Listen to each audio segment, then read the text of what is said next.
Greetings. I'm Christopher Logan Hill, the G.I. Joe Gamer. Hello to Spinetix and Cody. Welcome.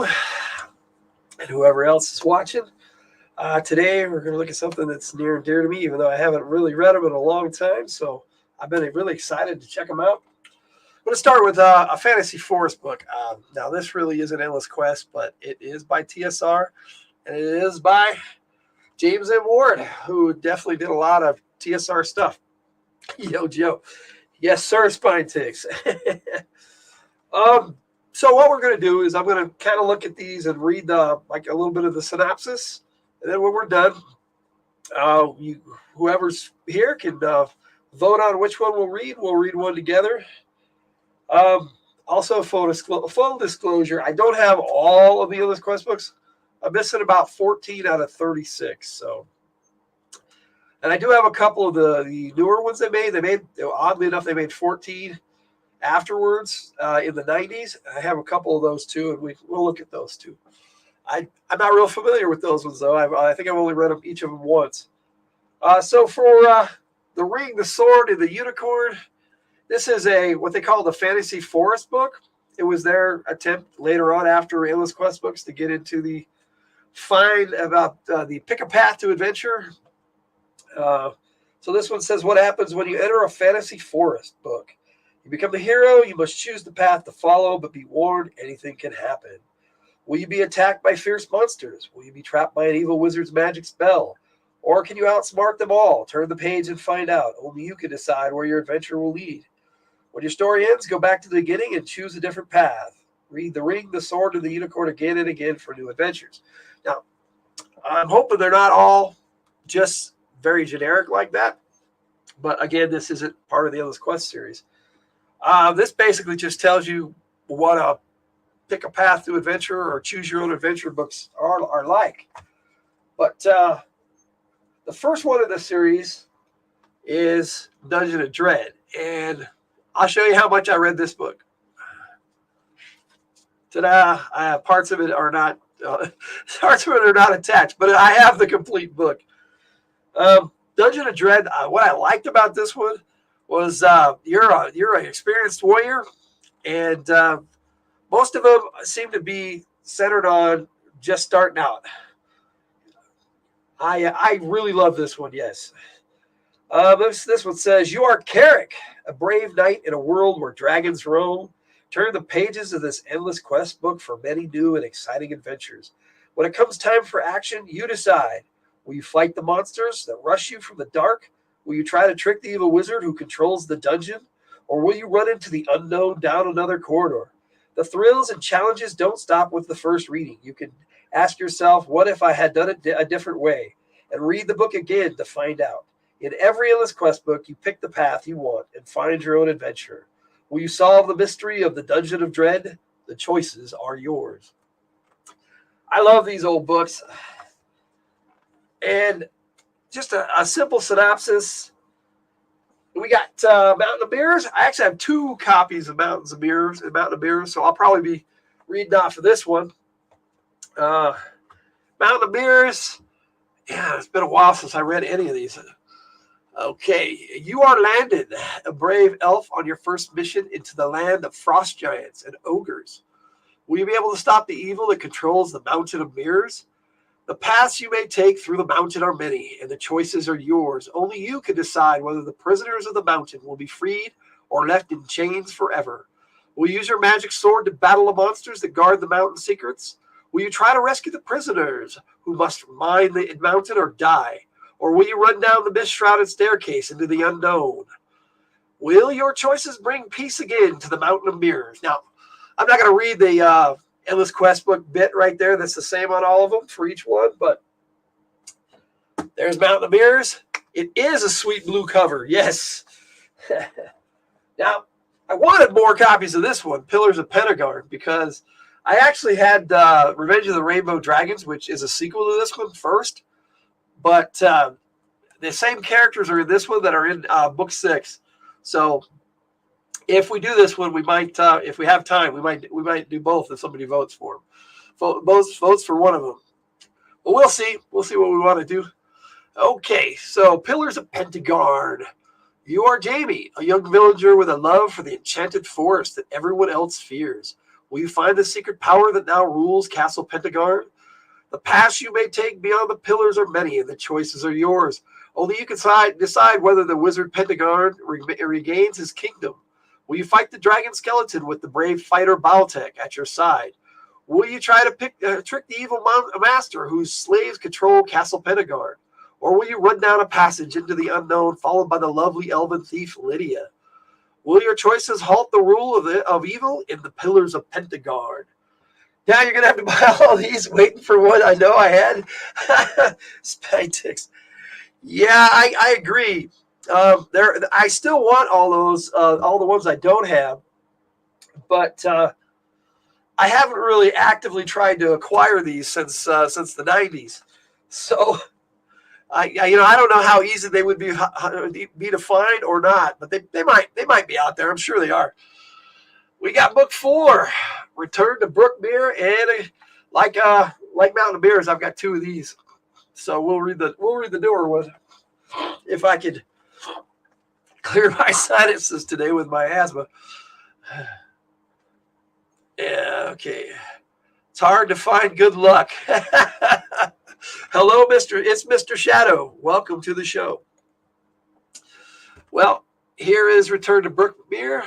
This one is, you are Brian, an elven fighter on a scouting mission for your father, the king. Can you destroy the monsters that invaded Castle Brookmere, your family castle? The paths you may take through Brookmere are many, and the choices are yours. Only you can decide whether you find truth or disaster. Will you fight the monsters that rush you from the dark castle corridors? Will you try to trick the evil were-rat ruler who controls Castle Brookmere? Or will you run down another corridor into the unknown? Will your choices let you find a way to return to Brookmere? Oh, you're welcome. It's Mr. Shadow. Welcome to our show again. Return to Brookmere. A lot of this stuff comes out when you design games and stuff years later. There's an amulet list that's really cool. It's an intelligent device that talks to the main character through the whole thing. Brian or Brion, however you want to pronounce it. That's half the fun too. Learning how people pronounce different names and stuff that they come up with. Let me see. Spytix says it's not a good day if you don't have something arrive from eBay. I wish that were true for me. That would be a lot of not good days, sir. Revolt of the Dwarves is book 5. Now, this is one of the older copies, and the only number it has on it is on the side. Most of them have them on the front like this later on, but the first few they came out with, they had these different covers, and you can live through me. I guess so, Spytix. That works for me too. Okay, now I really like this cover, and oddly enough, I'm a big dwarf fan, but this book I hadn't read that often. Let's see what it says here on the back. You must save the kingdom. Your family is captured by the dwarven warriors who have just begun their revolt against human rule. You managed to escape, but they are searching everywhere for you to keep from spreading the word. What will you do? The paths you may take are many, and the choices are yours. Will you travel down the dangerous river of dragons, knowing that magical monsters live on and guard its banks? Will you enter the enchanted forest and enlist the aid of the pixies in saving the kingdom? Or will you tackle the dwarves in their own dark caves and try to rescue your parents before warning the kingdom? Remember, only you could stop the revolt of the dwarves. Now,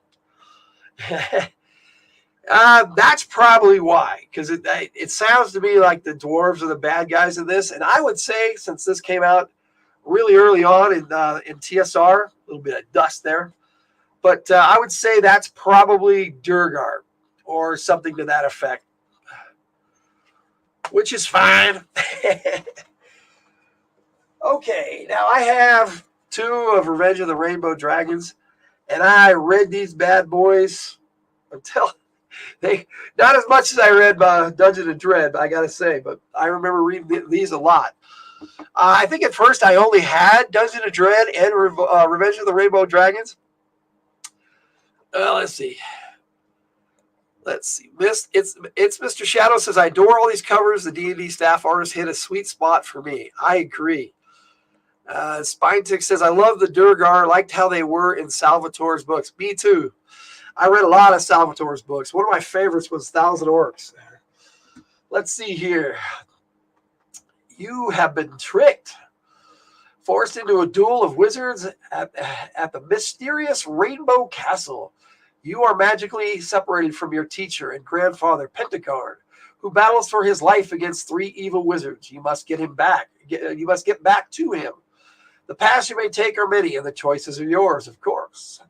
Will you be thrust into limbo and be forced to explore the misty cloud castle and meet giant rainbow dragons?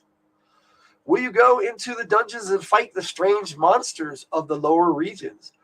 Or will you venture up into the highest towers of Rainbow Castle and be forced to overcome the magical traps that the evil wizards have set for you and your friends? Action and adventure are yours in every Endless Quest book, of course. Remember, only your choices can help bring about the revenge of the Rainbow Dragons. Now, like I said, this is one of my first ones I ever got, and I read this a lot. Love this one. And it took me a while to acquire the Pillars of Pentagard, but this was actually a sequel to this. And I think that's the only one in the series that was like that had a sequel to it. It was really cool. Now we enter a little bit of a different foray. And all of these have been by the same author, Rose Estes, up to this point. Now this is for the Top Secret game and not D&D, but they did a few of these too. So in this one, for the hero of Washington Square, your life is in danger. You are pursued by a gang of cutthroat spies who will stop at nothing to gain the secret of nuclear weaponry. The mysterious green diamonds you have been entrusted with seem to hold the missing key they are after. What will you do? The perils you face are many, and the choices are yours. Will you attempt on your own to rescue Sam Brock, who has been kidnapped by the spies to discover his secret source of uranium? Or will you enlist the aid of your friends Pigeon Mary and Bagel Ben to thwart the gang's plans? And if you succeed, you will have earned the title Hero of Washington Square. There's some interesting names here. Pigeon Mary and Bagel Ben. Those sound like some pretty fun companions. Now, I did read this one, but I had never gotten to play Top Secret. I have said before that I made a character for that game, but never actually got to play. So this is the only experience with Top Secret I really have, other than making that one character. Excuse me for my sinuses today, guys. Okay, let's see here. And then we get into A Star Frontiers. And this is the first one by a different author. This is by Gene Blashfield. And we're talking Villains of Volturnus.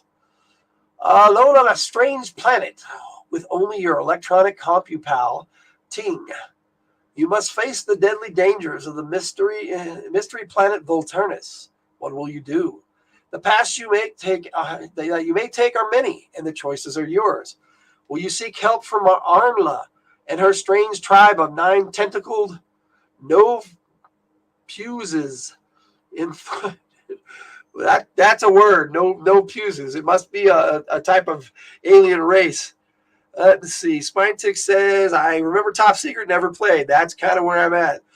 We played lots of Top Secret, says Cody. I had no idea they made endless quest books for it. I'm pretty sure that's the only one, unfortunately. They may have one more, but yeah, they do. That's right. I've got that one too. Okay, so let's do that one a little bit better here. Will you seek help from Arnla and her strange tribe of 9 tentacles Novuses in thwarting the plot of the worm-like Sathar to exploit the planet's vast mineral wealth? Will you seek out Jack, your 8-legged Rusk tutor, and use the amazing time machine you discovered to battle the evil space pirates? Or will you be captured by agents of the evil Sathar and be held for ransom in the strange, beautiful underground kingdom of Iorna? Remember, only your choices can help foil the villains of Volturnus. Now, I like these Star Frontiers Endless Quest books, but I never did get to play Star Frontiers. In fact, I never even could find it in in my book and hobby stores where I was as a teenager at the time. And then years later, I was so into 8082nd edition that I just didn't even, I don't think they even had it around anymore. Let me see here. Cody says, digging the 90s TSR logo. Yes, sir. Very small in these ones, but let me see if I can get one. It's a little better. But yeah, it's there. Yes, it brings back nostalgia, that's for sure. Let me see. Spine6 says, messy food is here. We'll be listening and we'll return to typing after enjoying the content. Let's see. No on your StreamYard. Really? It's not working?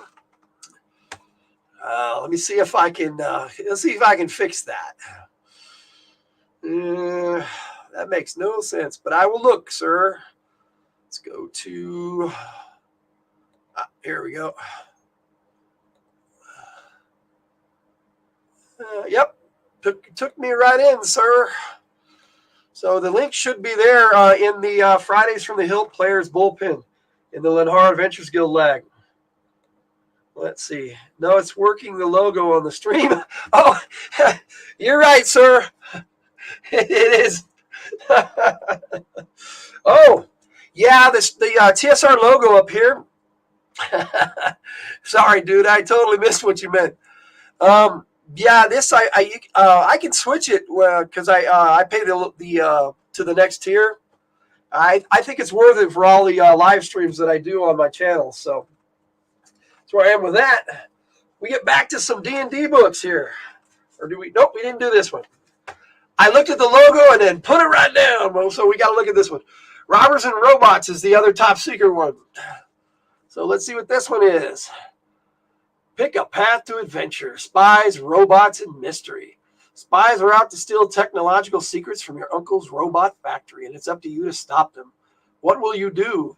The paths you may take are many, and the choices are yours. Will you follow the spies to their hideout in an attempt to fight the men who would stop at nothing to ensure the success of their evil mission? Or will you attempt to use your incredible robot to stop them?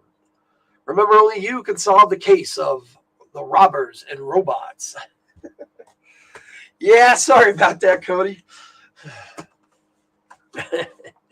He threw me off a little bit. That's okay. Let's see. Circus of Fear. Now we're back to D&D. Let's see. You know too much. That's the way this one starts out. You learn that a cruel circus owner plans to take over the country. Somehow you must get away and expose his scheme. What will you do? Will you tell the animal trainer, even though he can turn his menagerie of ferocious beasts loose on you? Will you tell the animal trainer? Yes. Will you tell your story to the boastful trapeze artist who holds your life in his hands high above the center ring?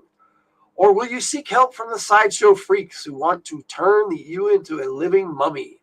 Remember, only your choices can save the kingdom from the Circus of Fear. Okay. Now this one, some of them I had when I had a garage for a while, and I had my books, everything I had out in the garage, and it got some water damage on some of them. So this one, I won't be able to read the back, but let me see what I can find inside for the Spell of the Winter Wizard. Let's see. It says, you pursued by man-eating beast. You are Omina, stepchild of the great wizard Alcazar, and your efforts to rescue your stepfather and free your land from the icy spell of Warzin, the Winter Wizard, have led you straight into danger.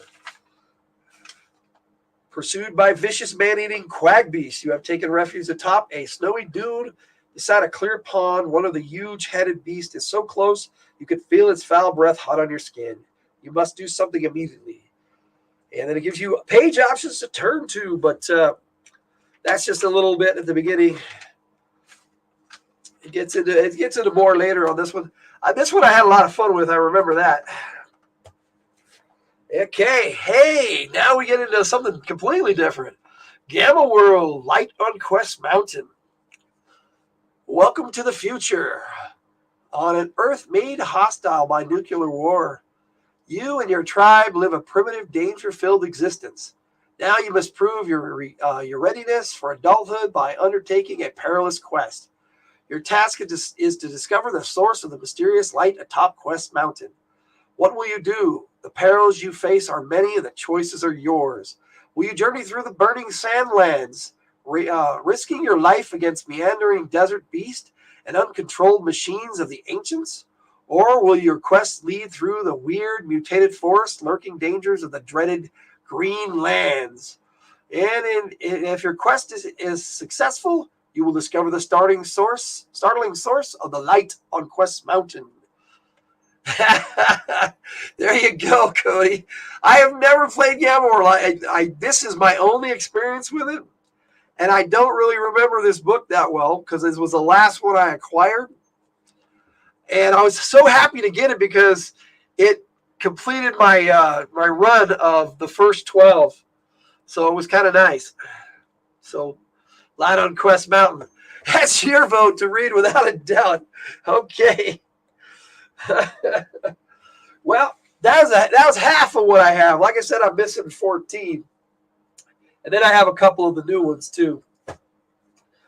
So you have number 13. So I have 1 through 18, and that's when I start not having them. But there's a reason for that. And I'm going to go over the actual list of all of the Endless Quest books so you guys know what I'm missing, so you guys can know what to get for yourselves if you wish to collect Endless Quest.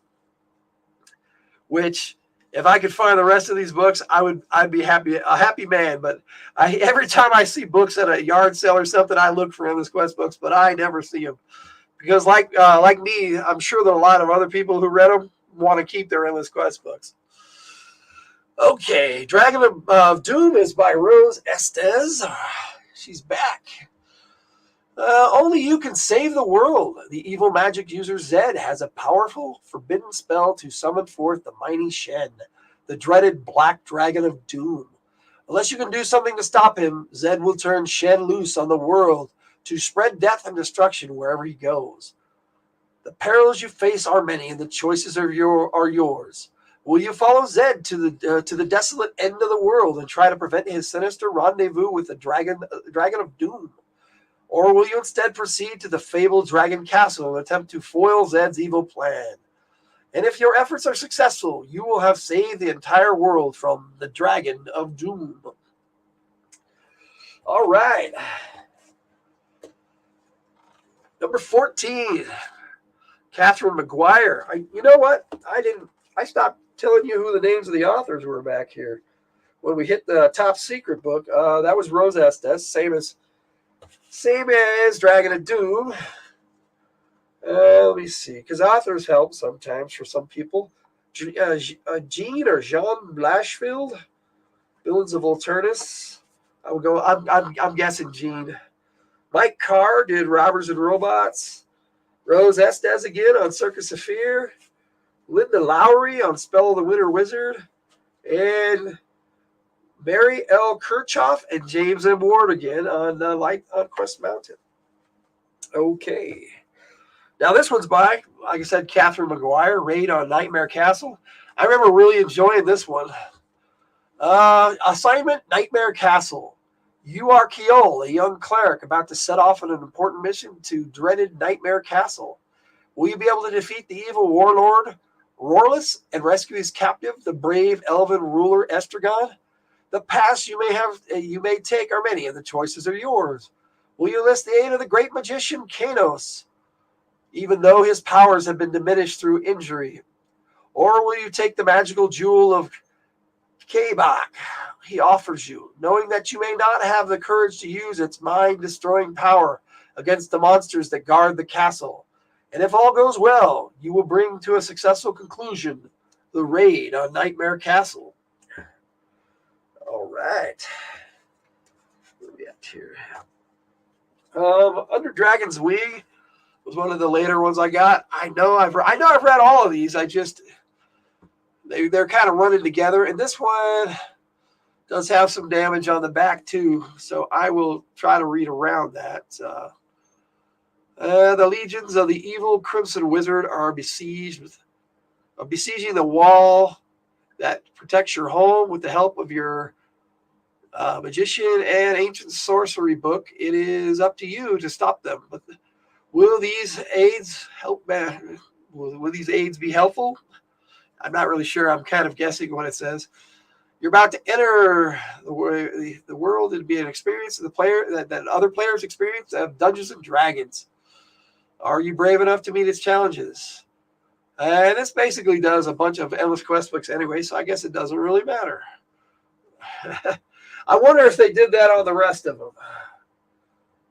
Nope, they got some other stuff, but yeah, they do have a longer spiel on these newer covers. This is by John Kendall, and this I do like this cover. Okay, Dragon's Ransom. I know I read this one a lot. This one was a lot of fun by Laura French. Let's see. You have been honored by being chosen treasure seeker to raise the ransom that must be paid to the golden dragon who stands guard over the land of Oon. But first you must face danger from fierce orcs, trolls, hobgoblins, and what else? Remember, only your choices can lead to success in an endless quest book. Yeah, most of it now, these newer ones is just the same stuff, but we can get the gist of it, I guess. All right. Number 17 is Captive Planet, another Star Frontiers adventure by Morris Simon. This one says, you are honored to be chosen because of your computer wizardry to accompany the famous Unit 5 crew on their mission to the remote planet of New Pale. Well, the mission may become more than you bargained for when you learn the evil Sathar are the force behind problems on the troubled planet. Hey, these guys were in the other Star Frontiers book. So maybe this is a sequel. I don't know. And maybe that's just a common bad guy in the old Star Frontiers. Oh, yeah. King's Quest, number 18. For the longest time, that was all I had was these ones, except for Light on Quest Mountain, which is the last one I got. That's the one Cody has got his vote for, so I'll set that one aside, Cody. We'll keep that one out. All right, let's see what we got here. For King's Quest by Tom McGowan. Yep. The map given to you by the dying stranger may lead to treasure, but not before you encounter many dreaded creatures. But you gave your word to fulfill your quest. Now, I remember this. I'm pretty sure you're playing this boy, but this Viking warrior can pretty much be with you through the whole book. I remember this was fun, too. All right. Now, some of these later ones, the covers were really sweet. I mean, they really got into a lot of it. This is a Jeff Easley for sure. And the author is Bruce Algazin. He wrote quite a few of these later ones. Let me see. Lair of the Lich. The secret spellbook of your father, the most powerful wizard in the land, has been stolen by a foul lich and spirited away to the undead creature's castle stronghold. There may be no stopping the lich's plans to use the spellbook for its own evil purposes. Yet you know you must try, but will even your mysterious, newfound psionic powers be enough? This was the only experience with psionics that I ever enjoyed. It was just the way they described how it worked in here, just like the old first edition stuff, and not like what they did in the second edition. So this was kind of cool, and it actually showed psionics in a new light for me, because I only know the second edition stuff, but the stuff they had in here was kind of neat. Tower of Darkness by Regina Oller-Fultz.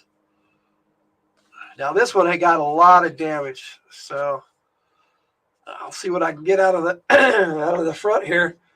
Excuse me. High in the diabolical Tower of Darkness, you and your friend Derek are exploring a dark chamber. Suddenly, the carpet you are standing on begins to move. Before you realize what is happening, you are swept out of the castle. As you are lifted high into the night sky, you see the carpet will be over the tower roof in seconds. You might be able to jump for it, but it's a long way to the ground if you should miss. Do you dare to attempt to leap to safety? Tower of Darkness. Still watching and enjoying lots of Mexican food in my hands. Hard to type. I get you, sir. I had tacos the day before yesterday. Okay. Now, let me see.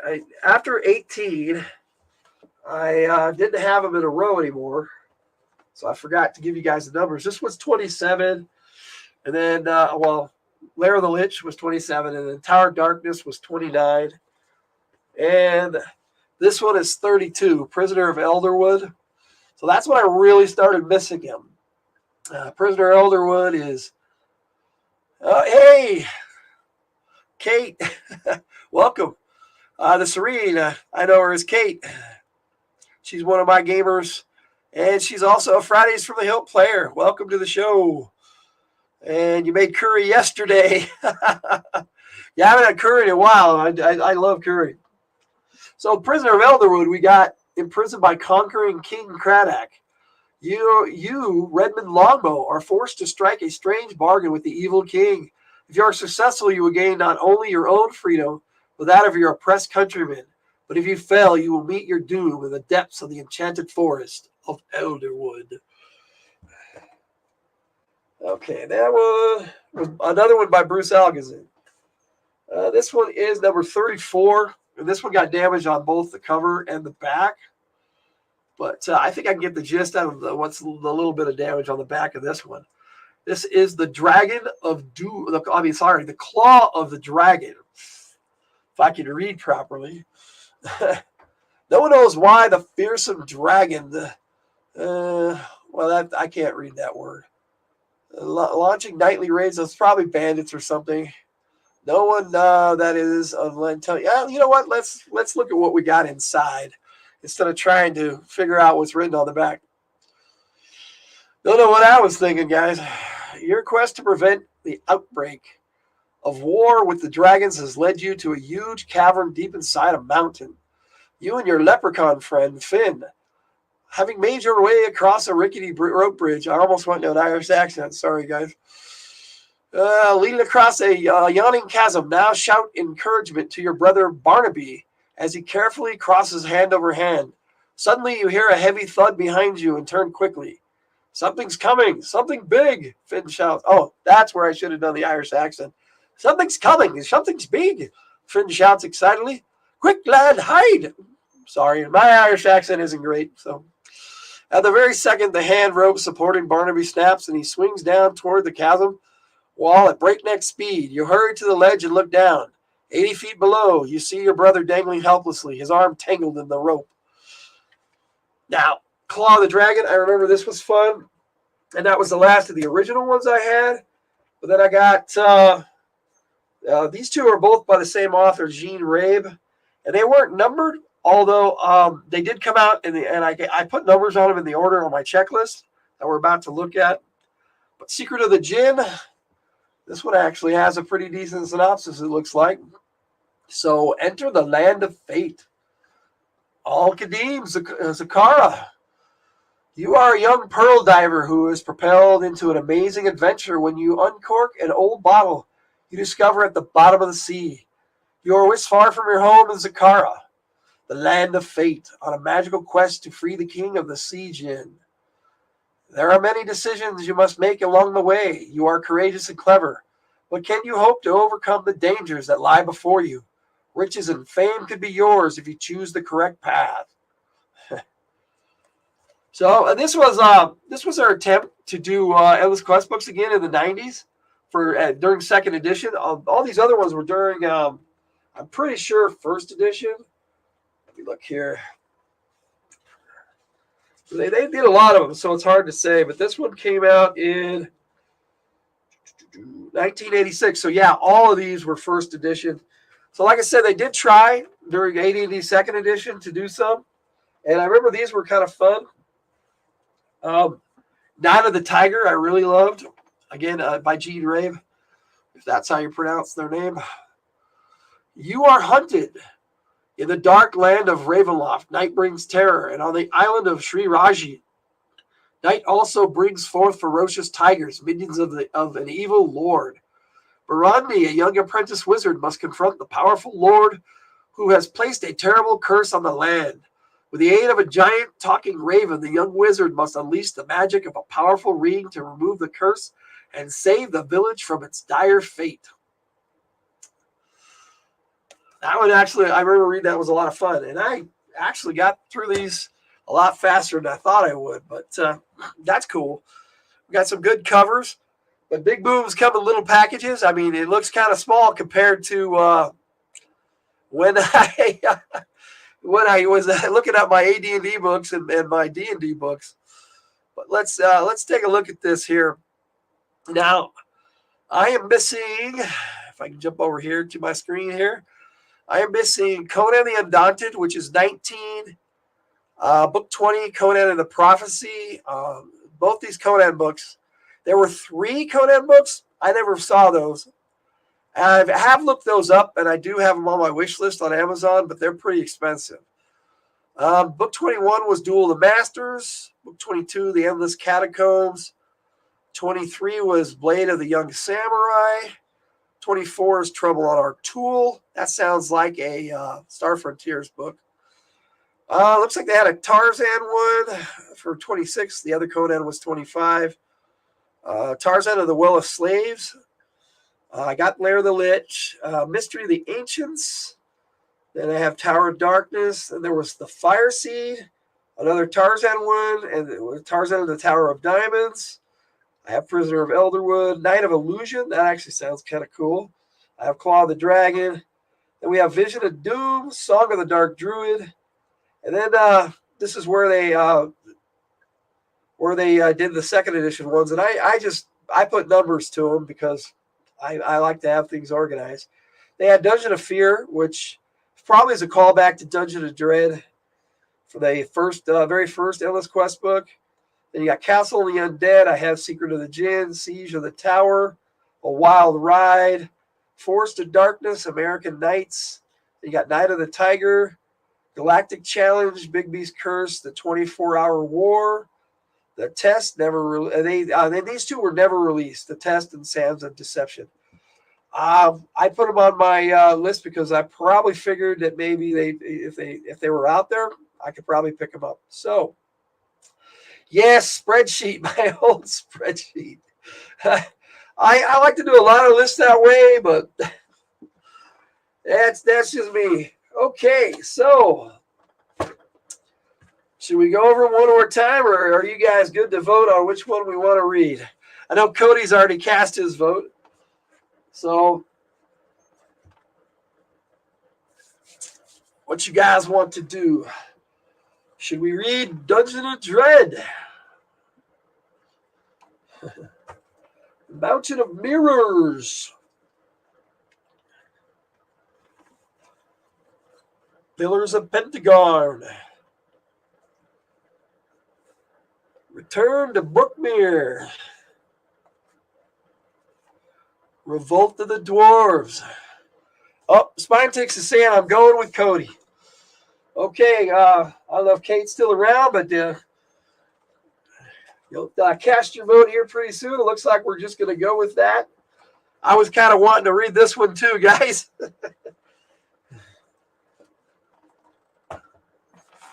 All right. You get a drink, and we'll read.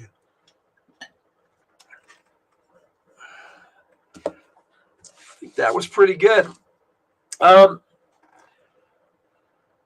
So the Serene says, let's see, we got Cody says, hell yes, Gamma World, baby. That's my vote to read without a doubt. Spinetick says, I'll go with Cody. And the Serene says, that sounds good. So, and since I was kind of wanting to go for it, sounds like that's good too.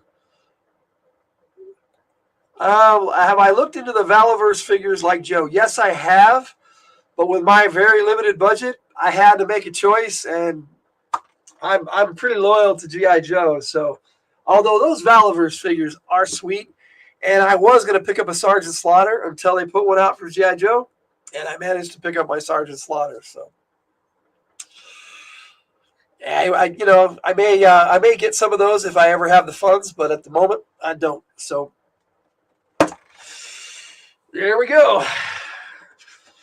You guys have any other questions or anything before we jump into this? You have one on the way, but you'll be getting mostly Joe. Yeah, I get you. If I had the money, I would be getting all of them too. They put out an entire wave of female figures for the Valaverse that was just pretty cool. So, yeah. Okay, let's dive in here. Light on Quest Mountain by Mary L. Kirchhoff and James L. Ward, a Gamma World adventure. Oh wow, that is a Keith Parkinson cover. If I can get a decent one going there. I like Keith Parkinson. He's one of the better old school artists that they had. Uh, and the interior art is by Steve McAfee. First picture they have here is this one. Now, if you guys really enjoy this, I might just do some more of these.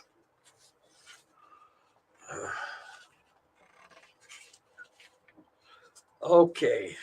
They've got a dedication in here. It says, "To England, the land for which the best within us springs." Okay. I'll give him that one. Everybody seems to like the land of their birth. Okay. You must survive in a devastated world. In Light on Quest Mountain, you are Ren, a young boy living in a possible world of the future. In this world, man has been forced to live much as he did when spears and survival were a way of life. The people of this primitive society are both helped, and confused by the remnants they find of a civilization far more advanced than inhabitants of the 20th century can imagine. You love how they say that. Far more than we can imagine. I can imagine a lot myself. Legend says that long ago, so long that no one you as Ren was living then. Terrible war swept the civilized world, leaving vast wastelands where no man can live. Looks like we're Ren. Before the wars began, man was ruler of the earth. But one result of these terrible wars was that creatures rose from the ashes of the bombs. The genes of the earth's animals and plants were altered until strange new creatures arose. Creatures of awesome power and fierceness and often great intelligence. A courageous member of your village has returned from the far north to boast of an intelligent race of lizards, which is starting to build its own civilization. 2 members of a 15-member Southlands expedition have returned with evidence that huge machines are building a city from the ashes of an old one. Robots function in a way no man ever put into their circuits. Villages like yours have sprung up in areas like least damaged by the wars. Man no longer rules. He must share the land. With caution and luck, he exists. Okay, that is our setting. That's it. No more school, shouts Chark, bounding out of the brick and thatch building that serves as your school. I'm almost sorry to see it end, says Sars. Slowly, I think I'll ask Meryl if I might work as a teacher's apprentice. All I can think about is beginning our quest tomorrow, you say. You are Ren, youngest son of the chief of the village of New Hope. Tomorrow, you and your 2 friends begin the journey that every graduate of the school must face. You must venture to Quest Mountain and face whatever dangers you encounter. Only then will you overcome your fears and be accepted as adult members of your village. You, Sars, and Chark will have an important additional purpose on your quest. Recently, villagers have spotted a strange light atop Quest Mountain. The village elders have asked you to try to determine the source of that light. They sure don't waste any time with having us leave the very day after we graduate, Chark says dryly. No point in prolonging the inevitable, says Sars. Always the reasonable one. Why does he have to talk that way, Chark asks you. You sigh, ignoring the question. Chark really expects no answer. Teasing each other is a game your 2 friends have always played. Fortunately, it is just a game. You glance at your tall friend, although Sars' scaly skin and features are those of a lizard. He walks like a man, and his hands and mind function as well as a human's. You've learned to take his slow, delivered speech seriously, since he often notices things that others don't. Sars wears his glasses, rare in your world, with pride. But they don't prevent his terrible fear of darkness. You know that he will have to try to conquer this fear if your quest is to be a success. Your eyes straight at Chark, and you think how different your monkey friend is from Sars. Skinny, hairy Chark seldom thinks things through as Sars does. Chark has led you and SARS on many a merry adventure. But you hope he'll be more careful on your quest. Even more, you hope he'll be able to overcome his deep fear of water. Not very big, Kate. I mean, we're talking 155 pages, really. We're talking little stuff. Probably, but we don't read the whole thing. We just read the parts that are pertinent to the story that we choose. That's what's cool about Endless Quest books. Sorry if I get a little choked up, guys. Like I said, it's been one of those days. I knew I was coming on, and of course my nose had to, and my sinuses decided because of my asthma that today, that's when they were going to give me problems. Okay, Kate, I know it sounds fun. That's why I wanted to do one of these. All right, here we go. You find it hard to admit, but you are nervous at the thought of your upcoming quest. You will be the leader, and you fear making a wrong decision that might risk the lives of your friends. You come from a family of great leaders, and you wonder if you can live up to them. Your thoughts turn to Jor, your closest brother, who was to have succeeded your father as chief. The entire village mourned when he went to the desert on his quest and never returned. With a strong effort, you snap your mind to the present. Go home, you two, and check your gear once more. We'll meet in the village square early tomorrow morning, you say as you start to leave. You awaken to a bright, clear morning. You check your gear one last time, hug your sisters, and set off for the square with your parents. A crowd of well-wishers has gathered there to send the three of you off on your quest. Your father claps his hands, and everyone falls silent. As you all know, it is our custom to send our young graduates to Quest Mountain before becoming adult members of our village. It is also our custom to present each young person departing on a quest with a special gift. Ren, SARS, Chark, these fine metal spears are given to you in the hope that they will serve you well on your journey. One by one, you examine your spears, wonderingly, as they are presented. Spears with metal heads are rare enough in the village, but weapons made entirely of metal are very special indeed. Each of you mumbles his thanks with a promise to try to be worthy of such an extraordinary gift. SAR's mother hugs him impulsively, and he blushes deeply, his green skin turning murky brown. Your father speaks once more. Go now, young ones. Return to us as proud men. With the words of your father ringing in your ears, you set off for the main gate of the village. Once outside the village, the three of you pause to talk over your plans. You've discussed your quest many times, but even now, at the last minute, you're still debating your last course of action. I say we head straight north from the mountain, says Chark. Chark, you know the great northern wastelands stretch between our village and Quest Mountain, and you know that no one has entered the wastelands you know that no one who has entered the wastelands has ever returned. SARS reminds him. SARS is right, you say. We must go around the wastelands. But which way? Asked Chark. If we head east, we must pass through the sandlands. The dunes of the sandlands conceal many hidden dangers. If we head west, we must travel through the Greenlands. Fearsome creatures are said to inhabit the forests and foothills of the Greenlands. Ren, didn't your brother Jor head through the desert? SARS asked. He said he was going to, but we don't really know for sure. Chark fidgets. The trail through the Greenlands is shorter. Let's go that way. But it might be interesting to retrace Jor's steps, SARS says thoughtfully. Perhaps, you say, trying to weigh the advantages of each route.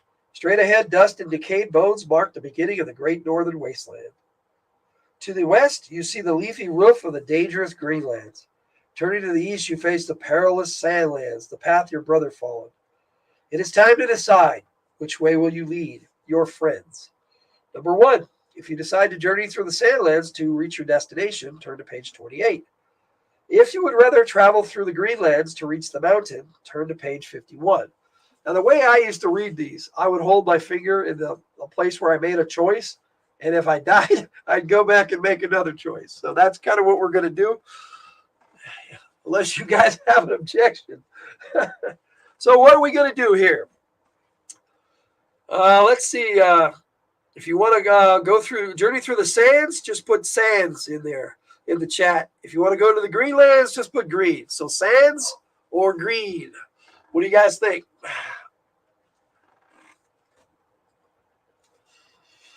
I'll give you some time. I need a drink anyway.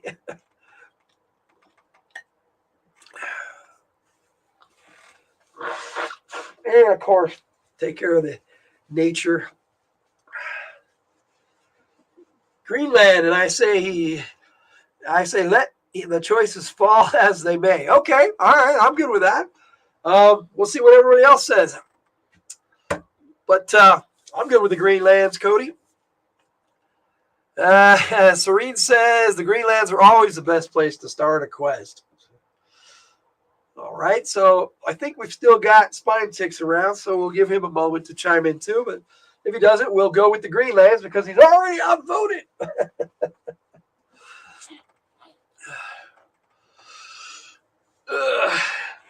Yeah, this is kind of the fun part with dealing with just the chat and stuff.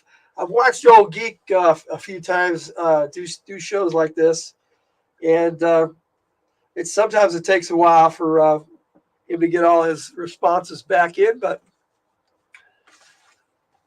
I guess Spine Ticks is either not with us anymore or he's good with the Greenlands too. So, and I guess are you good with letting the choices fall as they may, Kate? Because I'm good with that. I'll get us to page 51. Oh, there he is. Hey, Spine Ticks. Looks like we're going to the Greenlands on the first choice there, buddy. 51. Now, if there are any choices, then I mean not choices. If there are any pictures, I'll show them off to you that we come to, just as if you were reading along with me. Spine Ticks says his messy food is done, and he says he'll go with the group. Okay. Our quest is to reach the top of Quest Mountain and find the cause of the light. We should take the shortest, quickest route, SARS and Chark nod, and you turn towards the west, hoping you have made a good decision. You come to a narrow path bordered by thick brush. It is still early. The sun glows in a vivid blue sky above the Greenlands. It's been a long time since I've seen a sky that blue, SARS says. Chark, always eager to hurry, skips ahead of you and SARS. You watch a moment, then call hesitantly. Chark, I think you'd better stay closer to us. You know how dangerous the Greenlands are. You are finding it difficult to start acting like the one in charge, but you must if all three of you are to achieve your quest and return safely. I'm all right, Chark grumbles. You two walk so slow. Let's get going. We want to get there as badly as you do, Chark, but we've got to be careful. This is a dangerous world, and we've got to protect each other. Chark glances back at you, his feet straying slightly from the path. Oh, all right, he concedes reluctantly. Suddenly, a blindingly bright light flashes in your eyes. You stand perfectly still, and the light gradually fades. For several moments, all you can see is the lingering images of the white flash. Momentarily blinded by the light, Chark stumbles off the path once more. Once again, the light flashes. What's going on? Where's that light coming from? Asks Chark. Nobody move, you command. Both times the light flashed, Chark had stumbled off the path, SARS says. As his eyes clear, he turns to look at the narrow band of red grass edging the path. Look at these blackened spots, he continues, pointing with a scaly finger to the ground beside the path. Those are my footprints, gasped Chark. Exactly. If anyone steps off the path here, the light flashes, SARS says. It seems to be nature's way of protecting the forest. Closing your eyes, you test SAR's theory by stepping off of the path onto the grass. Once again, the light flashes. You heave a sigh of relief and begin to walk on with your friends safely on the path in front of you. All at once, for no apparent reason, your friends stop and begin to flail their arms about wildly. What are you doing? You ask in astonishment. Then you see it. They've walked straight into a huge gossamer-thin web that stretches across the path. And crashing out of some bushes on the left is a gigantic spider. Hi, Victor. Welcome to the party. We're not really doing a party. We're just doing a reading, so it's all good. Spine Tick says hello. Okay. Well, what we've done so far, sir, is we've left the village in a Gamma World adventure called Light on Quest Mountain, and they took the Greenlands over the desert. So we went into the forest, there was some there was a path, and off the path, if you left the path, the light would flash on the mountain. And so they decided to stick with the path, and then your two companions step into a web. And everybody's saying hello. That's always nice.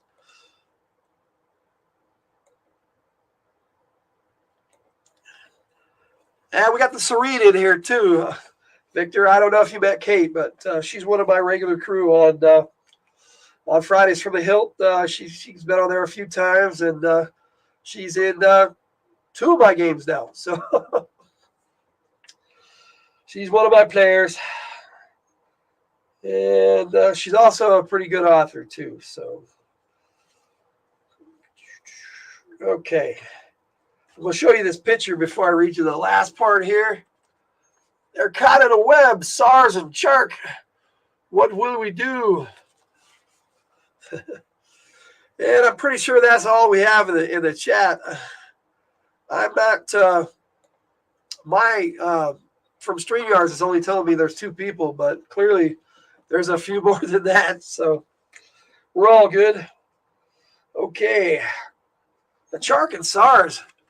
Yeah, I imagine Chark is a little monkey man, but SARS, I guess he's kind of like a lizard man. They were talking about a lizard man village nearby, so maybe.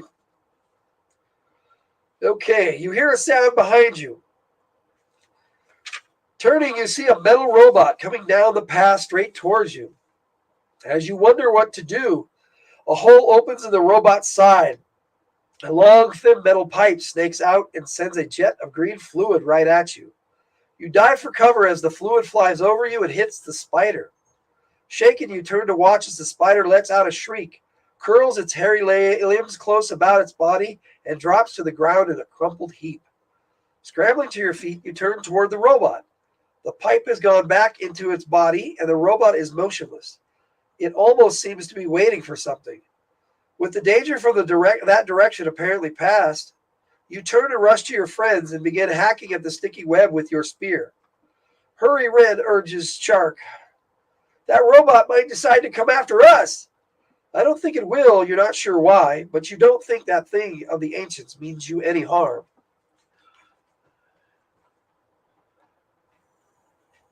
Let me see here. Oh, sorry, I just did these out of order. You're a fan of the Lizardman, clearly. Victor says, hello. And we got Cody saying, I always played a raccoon mutant in Gamma World. You know, that would be fun. We actually, in our Linharo game, you can play a raccoon man. So raccoon men are pretty fun to play, that's for sure. All right, let's see what we got here. You finally succeed in freeing your friends from their net-like prison. Chark's hair is matted with bits of the web, and SAR's glasses are gray with the sticky coating. Boy, that was close, Chark exclaims. If it weren't for that, he stops suddenly. What's that written on the front of the robot? SARS quickly cleans his glasses and goes over to the robot. Peering intently, he says, I don't know what this writing means. I'm going to copy it and study it later. Maybe one of the elders will know. He pulls writing equipment from his pack and scribbles on the scribbles the symbols. He spells out, I'm not going to do this one letter at a time, but he spells out Ecology Bot, Orchid Division. A shaft of sunlight breaks through the thick trees and falls on the robot. Suddenly it starts to whir, then slowly begins to lift off the ground. It's flying, Chark exclaims. Let's follow it. Maybe it's going to its home base. It seems to be dangerous. Perhaps we should just continue on towards the mountain, SARS suggests. Okay, so now we're out of choice again, guys. If you wish to follow the robot, turn to page 48. If you think you should continue on towards the mountain, turn to page 102, which would be my choice if I have to break a tie, just because it's 102. So what do you guys think? We got follow the robot or continue on toward the mountain. Gives me time to get another drink. Full disclosure, just Dr. Pepper Zero. I'm not into alcohol, so.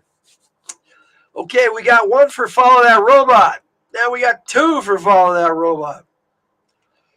So, what you guys think, Kate and Spine 6?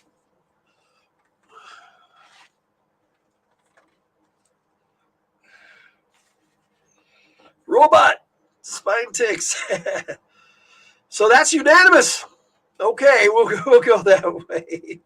I think follow the robot would probably be a death sentence. On for the mountains. Oh, so we got one, but the group has decided to follow that robot. Just you and me, Kate. Sorry. So we're turning to page 48, which is back. Ooh, we got a picture.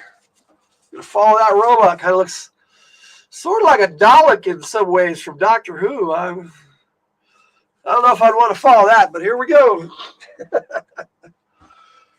You know that you probably ought to continue on toward the mountain, but deep down inside, you really want to know where the flying robot is going. Let's follow the robot, you say. It probably won't hurt us. Hurry, it's getting away, Chark hollers over his shoulder as he scurries after the robot. Fortunately, the course of the robot is so low and so erratic that it cuts a winding path for you to follow through the heavy underbrush. After some time, SARS says, we're certainly not heading in a straight line, but we are finally moving up the mountain. I've noticed that the vegetation changes with elevation. Why can't you just say the plants have changed? Chark asks irritably. Then he shouts, look, a stream, and dashes ahead. You hear the sound of rushing water as you follow Chark to a wide, swift stream. Yeah, it's funny. Just a quick like and hello. One love from Chicago. Thanks, Chicago Schulte. Sorry. I'll get it down yet, sir. Okay. You hear the sound of rushing water as you follow Chark to a wide, swift stream. Yeah, everybody's saying hello. Nice. Okay. As you pause beside the stream, the robot suddenly bursts through the underbrush up ahead, dips, sputters, rises a bit, then plummets toward the water. There's a loud hissing sound as sparks fill the air, and the robot explodes in 1,000 pieces. The three of you dive for cover. With a shower of metal ends, you gingerly pick up a chunk. Ouch! You quickly drop it and pop your burned fingers into your mouth. You're relieved to discover the burn is not serious.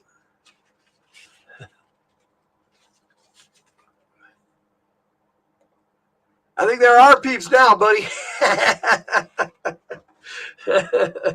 Which is good, because I'll be seeing you on Saturday, too. Well, now, where, Red? Asked Chark, hands on his hips. We follow the stream. It's got to lead to the mountaintop eventually. Chark and SARS exchange glances, shrug, and follow you as you move off upstream. The sun is halfway down the sky, and you have walked a long way through difficult terrain before someone speaks again. Do you suppose pieces of that robot could have landed up this far? Asked SARS. I doubt it, you say. Why? Well, I keep seeing metal chunks being swept downstream in the river. I don't think they could be from the robot, you say slowly. I guess not, says SARS, walking on. And then it says, please turn to page 133.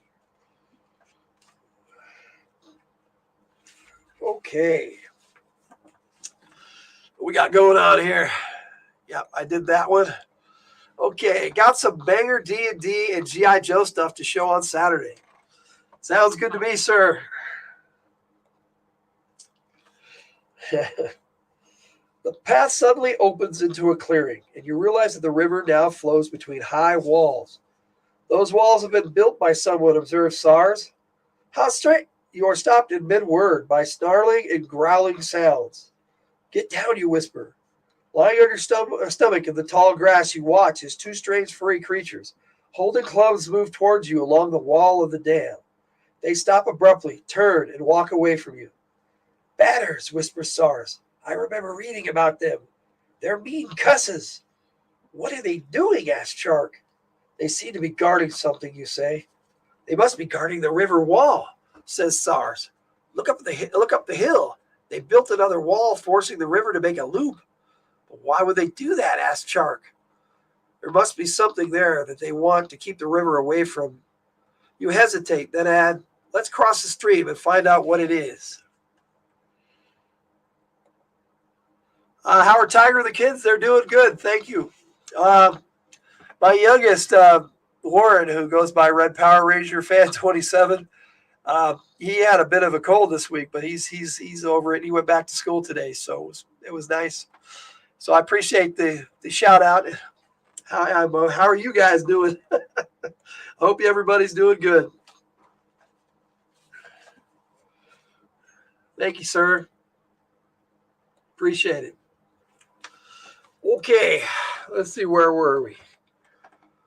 Very quietly, so as not to attract the attention of the batter guards. You retrace your steps downstream until Chark finds a tree whose branches hang over the stream. Quickly he swings across. You and Sars hold on to the low branches and make your way carefully over wet, slimy rocks in the stream bed. Excuse me. Once on the opposite shore, you look up to see a large pond.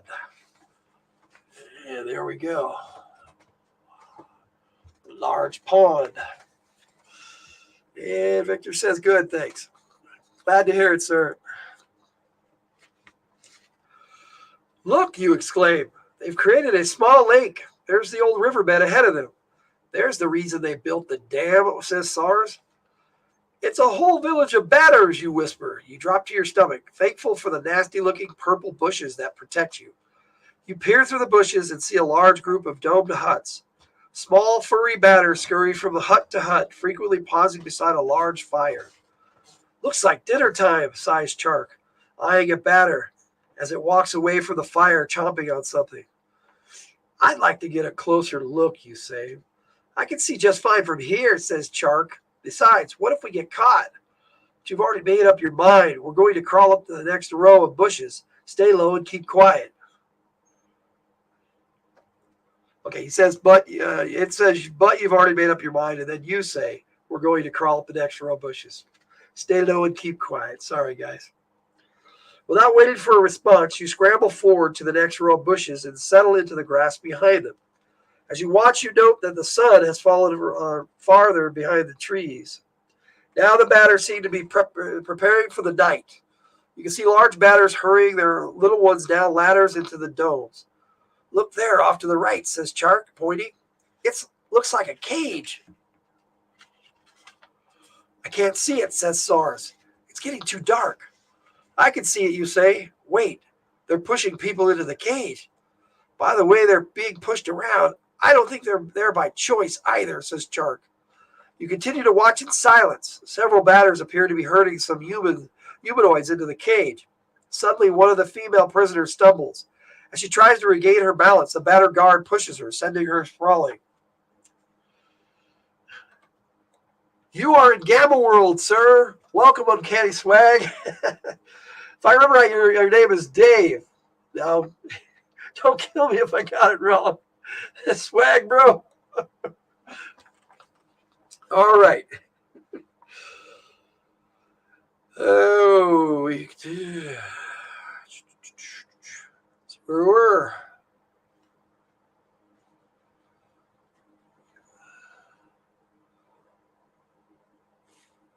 I lost my place here, guys.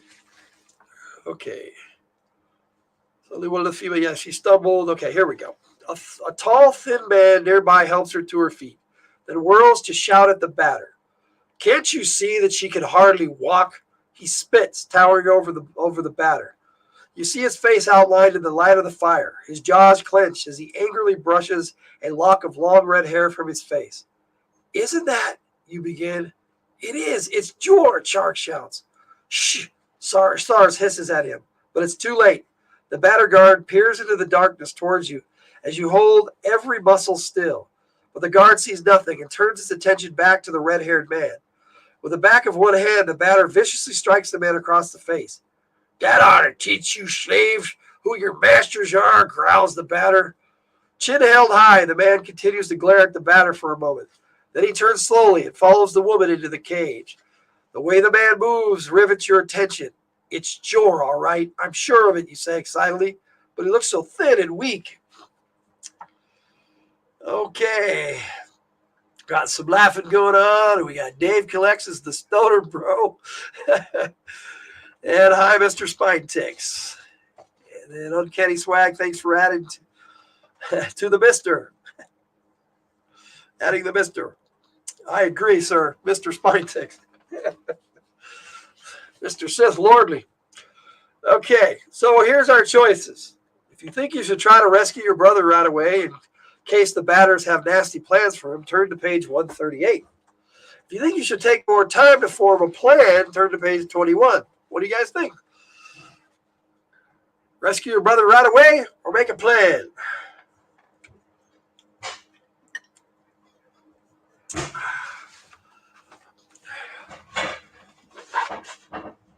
See, here we are near the end of the book, Kate, and it may not be near the end of the story. Okay, Victor says 21. So that means form a plan. And Cody says, rush him. So he wants 138. Okay, Uncanny Swag. That's in my contract, Sith.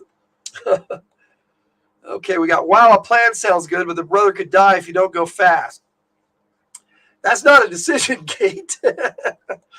Sounds good. Which one there, sirs?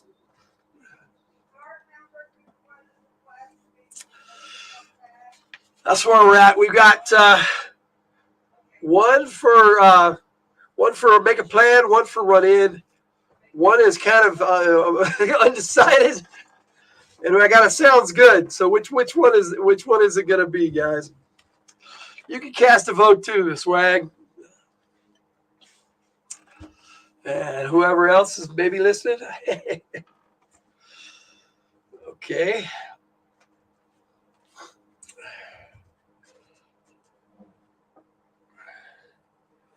Okay, Spine Tick says rush in, so that's 2 for rushing in and 3 for rushing in.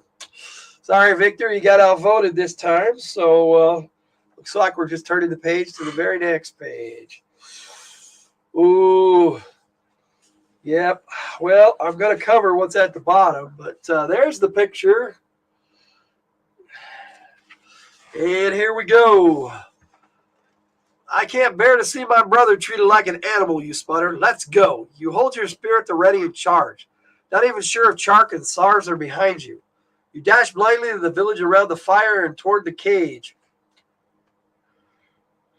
Instantly, all activity stops. Hundreds of angry red eyes glare at you. Intruders! Voices cry, and dozens of the furry, growling creatures surround you and take away your spear. Yeah, that's about where I am too, Victor. Oh, over the heads of the starling batters, you see your brother pressing anxiously against the front of the cage. Ren, he shouts, is it really you? Jor, you cry. Are you all right? You struggle uselessly against the arms that hold you. So you know each other, eh? Sneers the batter guard. It nods toward the 2 batters holding you. Grinning through pointy teeth, they shove you toward the fire. No, not Ren, you hear Jor scream. Renewing your struggle, you twist one arm free of the batter claws. Jor, we're here too. Yes, I'm going to put this up here before I read that last part. We are screwed. Okay, here we go. Jor, we're here too. Something heavy crashes down on your skull. Numb with pain, you struggle to keep from fainting. Dimly, you hear the slave master snarl. Put him in the cage with the others. And everything fades into blackness. The end, sir. I'm not going the right way here. Here we go. The end. Yep. Okay, now Cody's all for letting the chips fall where they may, but since the other choices on the previous page, if you guys want to go back, we can continue or we can end it here. It's up to you guys. And I've got time if you guys want to read another one. Should have went with your first thought, is what Kate says. And waited. Yeah, baby.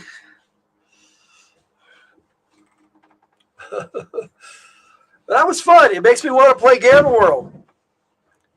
I do remember reading this once, but I think I died right away. And then, like Cody, went, all right, that's it for me. Victor wants to go back. So that's 1 for going back, sir. Fantastic. Okay. I agree. This has been fun. I'm having a good time.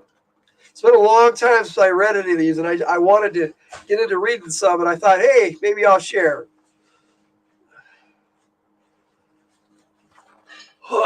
Like I said, I've got time. I was planning on staying about 2 hours, so I got 2 for going back and trying the other options. So let's see. What you think, Cody, Spine Ticks, and Dave? If you're still around, cast a vote, sirs.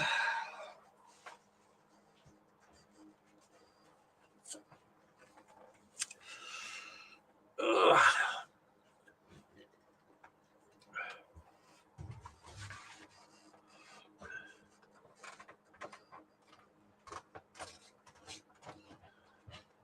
Give a little sneak peek for my Saturday show.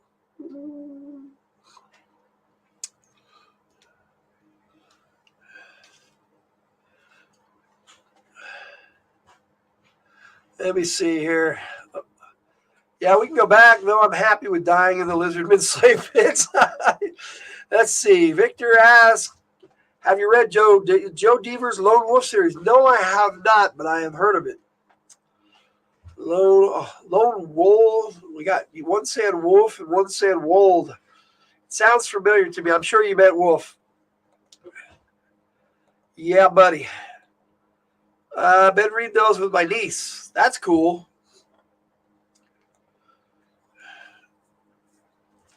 All right, well, that's 3 for trying a different route, so that's more than half. So we'll go to page 21. Like Victor wanted to in the first place. So we're going with your choice, Vic. You hear your father's voice saying, a leader knows when to act, when to wait for a better opportunity. And you know that as much as you want to dash to Jor's aid, you must think things through. Shifting slightly to avoid several rocks digging into your stomach, you notice that the whole area around you is strewn with rocks. You point out that fact to Sars and Chark beside you. I've been wondering about that, says Sars. I think we're in the old dry bed of the river. The batters must have shifted it for some reason. Have that game as a game on my phone. My favorite of these Pick Your Path books were the little-known Quest series. They are back in print as Fabled Lands. Good to know. Thanks, Cody. Victor says, nice. All right. I have a plan, you announce. It's dangerous, but not as dangerous as racing straight into the village. We're going to break the dam and send all the water rushing through the village.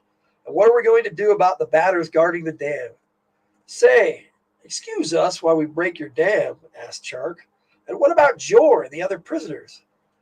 We'll get rid of the batters guarding the dam somehow, and I don't think there's enough water to harm the prisoners, but the batters all live below ground. Didn't you notice their holes? We'll wait until it gets darker and then go to the lake, you say. In that case, someone will have to lead me, Sars reminds you. It's not too bad here near the firelight, but I'd be almost blind by the lake. Wow. It's a big choice. But yeah, you all will be happy to know that it's a good one, I guess. I hope so. Not really sure. We'll find out together. You can stay behind and listen and tell us if any more batters are coming. We'll probably have to cross the lake to get to the dam. Chark will come with me. Maybe we better wait, says Chark, his eyes widening at mention of water. We can't wait, and we must do it tonight, you insist. Chark hesitates. You can almost hear his inner struggle. I'll go, but let's do it now before I lose my nerve. Leading your lizard friend, you retrace your steps through the forest and along the riverbed to the lake. Look, there's only one guard, whispers Chark. Yeah, and its back is to us, you say. It'll make it easier for us to sneak up behind him.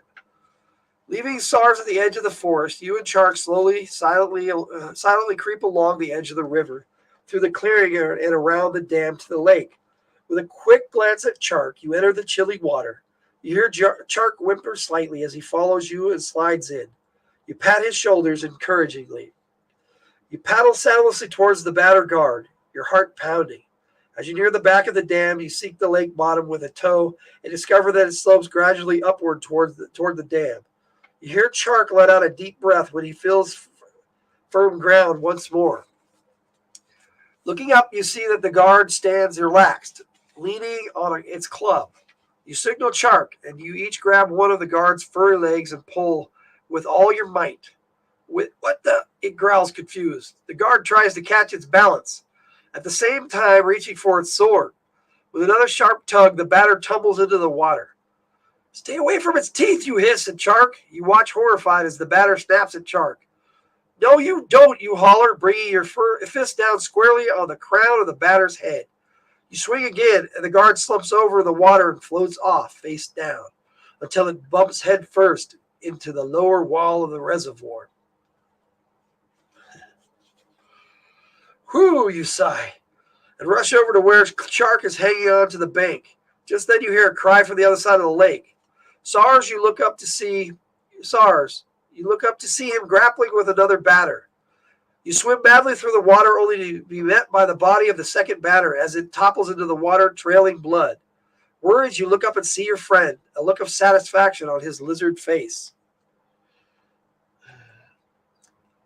Kate says, I suggest the Lifeline Pick-a-Path Stories apps. They are pretty good. Cool. Lots of interaction. I'm enjoying this. Okay. SARS, what happened, you whisper? Another one of those filthy things leaped out of the forest. You two are busy, so his voice trails off. You haul yourself out of the water beside SARS. I'd hate to see what you could do to a batter when you can see him, you marvel.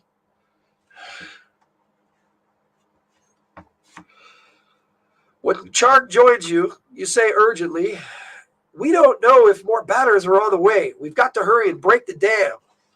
You start chopping at the logs and stones of the dam with your spears. In a short time, you hear a loud creaking noise.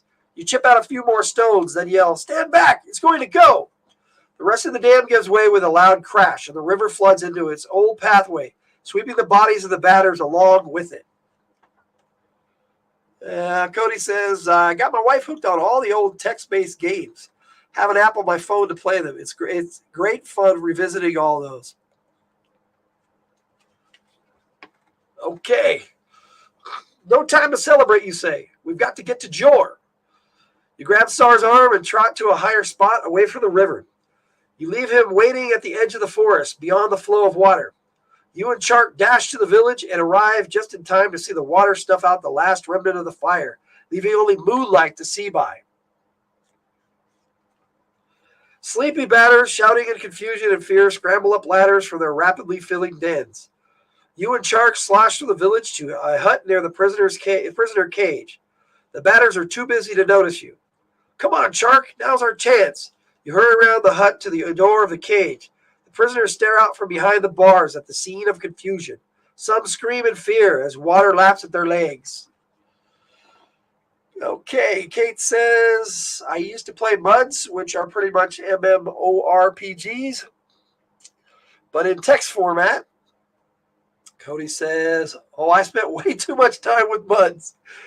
And Kate says, my favorites were Gemstone 3 and Dragon Realms. Okay, I got a picture here showing those furry creatures getting swept away. Victor adds, there's a program called Twine. You can write your own choice, choose your own adventure games. That's kind of cool. All right, we got just a little bit left here, guys. Jor, you whisper, searching into the massive faces. Who's there? You see Jor's tall, thin body pushing through the crowd. Jor, it's me, Ren. Ren, no, it can't be. Is it really you? Cody says he doesn't remember which ones he used to play, but had a lot of fun with him. Yeah, I'm that way with a lot of things. That is sweet, Victor. I will have to check that out. Yep. That'd be cool. Maybe you could post a link in the Lenara Adventures Guild server on Discord. That'd be cool, Victor. Let's see what we got going on here for the last bit here. You begin to hack and pry at the wooden gate with your spear. Soon you have cleared an opening big enough to crawl through. Prisoners begin to scramble out hastily. Finally, the scraggy form of your brother emerges through the opening, and you throw your arms about him. Ren, it is you. I can't believe it, he says, joy lighting his thin face. Reluctant to release you, Jor holds your shoulders and stands back a bit. You've changed, become a man. But how did you get here? Let's get away from here first, you say. The water's getting higher, and I'm sure your batter hosts aren't exactly happy with us for rerouting the river. So you did this. Same old Ren, he says, wiping his eyes with the back of his hand. Let's go, you say gruffly, afraid of the swelling in your throat. Chark, he exclaims as Chark moves into the moonlight. Sars is waiting for us by the trees south of the village. Or what it was the village, you add, looking around at the collapsing huts. The three of you slosh through the water and mud until you find Sars where you left him. Sars and Jor greet each other excitedly. Now tell me how you found me, Jor says. Each of you begin talking at once, laughing. Jor asks, you speak for everyone. Quickly you tell Jor all that has happened on your quest, and then add, when we have fulfilled enough of our quest to return to the village as proud men, we must get you home to our parents. Perhaps after you regain your strength, the four of us could set off for the mountaintop again. Chark and Sars each second both ideas enthusiastically. I would like that, Jor says softly. My own quest was interrupted. Proudly you turn and begin your journey back to the gates of New Hope. The end. Okay, that was pretty cool. In those two games, the healer class was called an empath, and instead of healing the other person, they took the wounds onto themselves, then healed it.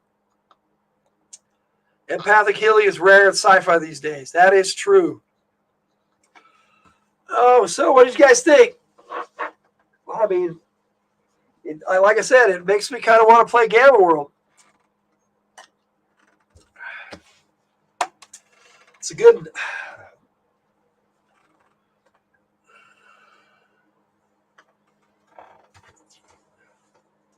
Yeah, put this back.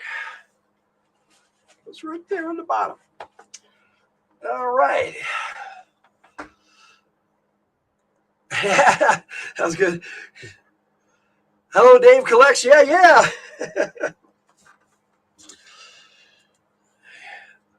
Okay, now I'm a little confused. Dave Collects, are you Uncanny Swag? So I can get that straight in my head. Victor says, very cool. And Cody says it was fun. But in reverse order. All right, guys. So if you guys want, I can do like one of these a month. That'd be fun. Let's see. I never got to play Gamma World. Played a homebrew of Star Frontiers. Other than that, played a ton of AD&D until Palladium brought out Robotech, TMNT, Revised Recon, and Heroes Unlimited. A lot of these games are going to be familiar to a lot of you, and some not. I know Cody knows probably all of these. Cody says, Gamma World rules. I will have to run some Gamma World down the road. I would definitely want to play, sir. Let me see. The Serene says, I missed more than a few D&D gaming sessions because I was RPG in Dragon Realms. Dave Collects is the stronger bro. Swag is swag. Well, thanks for that clarification, Spine 6. Yo, happy almost Friday. Yes, sir. It's almost Friday. Yeah, posted the link in the general guild chat. Thank you, sir. Appreciate it. Once a month is good. I agree. So what would you guys like me to read next? Swag is Graybeard, not to be confused with Gray Bush. Yes, sir. I have to agree with that. Sith, my best friend, bro. Yes, sir. There we go. So we got 2 days technically in the house. Okay. So we got Dungeon of Dread, Mountain of Mirrors, Pillars of Pentagon. Yeah, I thought Gray Bush was funny too, Spine 6. Oh, we got a vote for Dragon of Doom. Dragon of Doom. So that's 1 for Dragon of Doom. Let's see, where are we at here? Return to Brookmere. But you probably read that one a lot, Victor. So have I. I based a lot of some of my magic devices off that one. Let's see. Or pillars. Yeah, I wouldn't mind doing pillars too. That's a good one. Well, we might be able to do more than one depending on how fast we get through them. Like I said, Kate, you can read through an endless quest book pretty quick. Great Bush has a weekly D&D session. Cool. I have one every other week, and actually I run 2 different games. I'm running one on Monday, and then on opposite Sundays I run one as well. So I get it, man. Gaming, once it gets in your blood, it's hard to not game. Second Victor's choice, Dragon of Doom or Pillars, sir?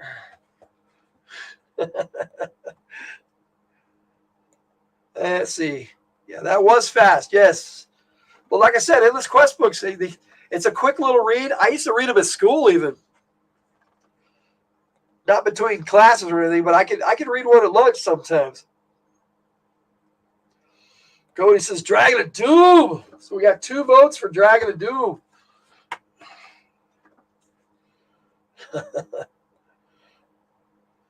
All right, so we'll put this up here, Victor. Dragon of Doom so far has 2 votes. Pillars of Pentagon is a good choice too, Victor, for a backup. Let's see. Got those 2 top secret ones, and we got some Star Frontiers, Circus of Fear, Spell of the Winter Wizard, Rain on Nightmare Castle, Under Dragon's Wing, Dragon's Ransom. I read Pillars of Pentagon a lot, Cody. I love this one. And the sequel, Revenge of the Rainbow Dragons, I actually read this one after, but I think I like this one more. Kate says, I had an English class in middle school where it was a substitute teacher that couldn't handle the class, so we just did whatever we wanted. She read books, Dragon of Doom for me. Okay, that's 3. All right. I think that might be our deciding one. Well, guys, I appreciate you joining me. I had a lot of fun. I hope you guys did too. That one actually goes right there on top. So, like I said, I will probably do one like on the same Thursday I did this one. I'll look at my schedule real quick. Oh, cool. We got a buddy named a mutual friend named Justin that she met. He used to game with me a lot back in the day. Eintic says good times. And Cody says I was always reading books during school and not what they wanted me to read. Yes, yes. Oh, thank you, Victor. I had a lot of fun too. Now that I haven't said that already. Okay, let me see. We got endless quest books in B. How's the 12 sound for you guys on the same night, same bat time, same bat channel? Used to read them at homeroom. Yep. I used to read them whenever I could. I'd always have at least one endless quest book in my bag or in my pocket, depending on how I was rolling that week.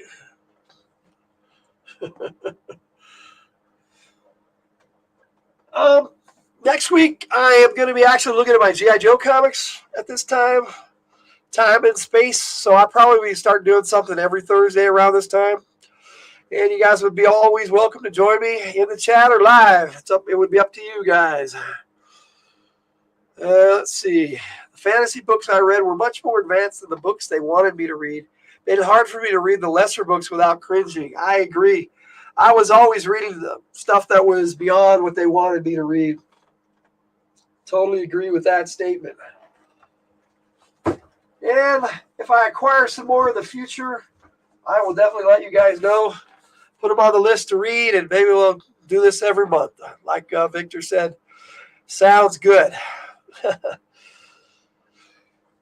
Okay, so 12th of next month, Dragon of Doom. How's that sound? Dragonlance, rereading Dragonlance, the third book of the original trilogy.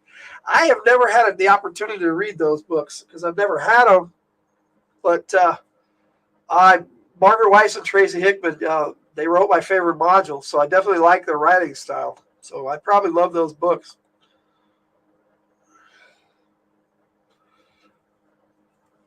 But I guess that looks like we're good for the night.